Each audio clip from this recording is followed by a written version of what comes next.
number? 612. You can just leave the hand down. Again? Yep, press Oh. that. Hands free. Down 9, 1. Did you press it? We can't hear it. Press what? And 3. That one. Yep, down at the bottom. 9 1 612 804 45 95. And enter your authorization code followed by the pound sign. 10 pound. You can charge me. Call.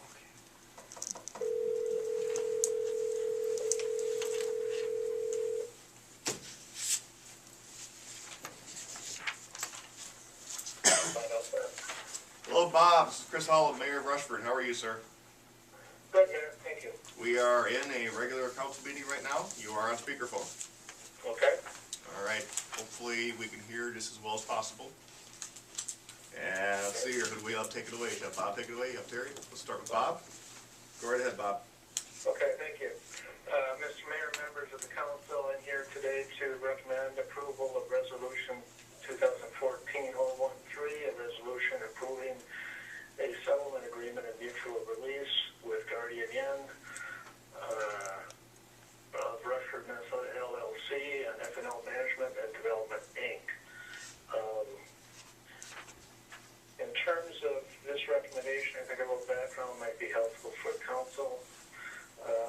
The dispute arises or comes from the execution of 3 agreements between the city and these parties in November of 2009. There was a site development agreement with F&L Management that called for the construction of the community center out at the Himley Addition.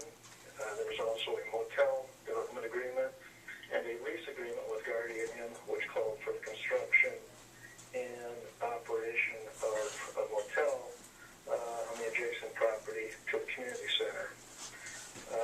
Again, these agreements were executed in November of 2009. For 18 months following the execution of those agreements, in 2010, 2011, the city worked with the parties to get the projects completed. The agreements themselves, to some extent, were incomplete and ambiguous with regard to certain terms and conditions with regard to the project. At one point, construction stopped on the community center, pending funding for the motel development.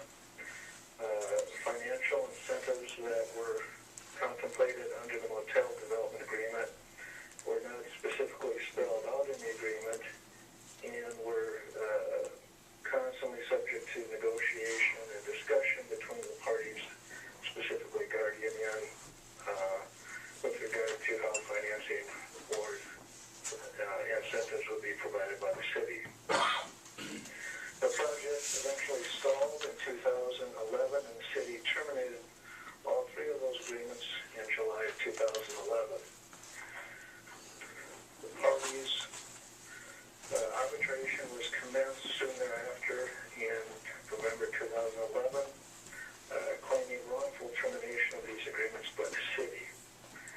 Guardian Inn and F&L Management at that point were seeking over $2.7 million in damages arising from the city's alleged wrongful termination. The lease agreement was dismissed out of the arbitration because it did not have an arbitration clause in the lease, so therefore the case proceeded specifically for the site development agreement and the motel development agreement. Discovery was conducted, and eventual 3-day hearing was conducted in May of 2013. I do want to remind the council, in case they may have forgotten, is that the arbitration was stayed for a number of months back in early 2013 in an effort to settle this dispute amicably. The parties entered into good faith negotiations, and unfortunately were not able to reach an agreement which would satisfy all the parties involved, and the arbitration proceeded to the hearing in May of 2013, as I pointed out.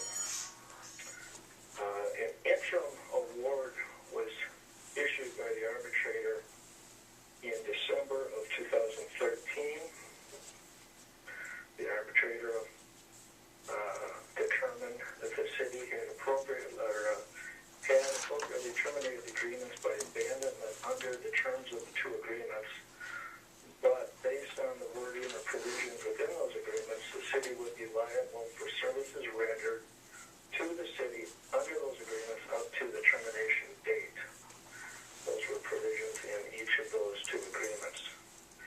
As a result of that interim award, additional discovery was to be completed, and another hearing was to be conducted to determine if damages or services had been provided and not been compensated.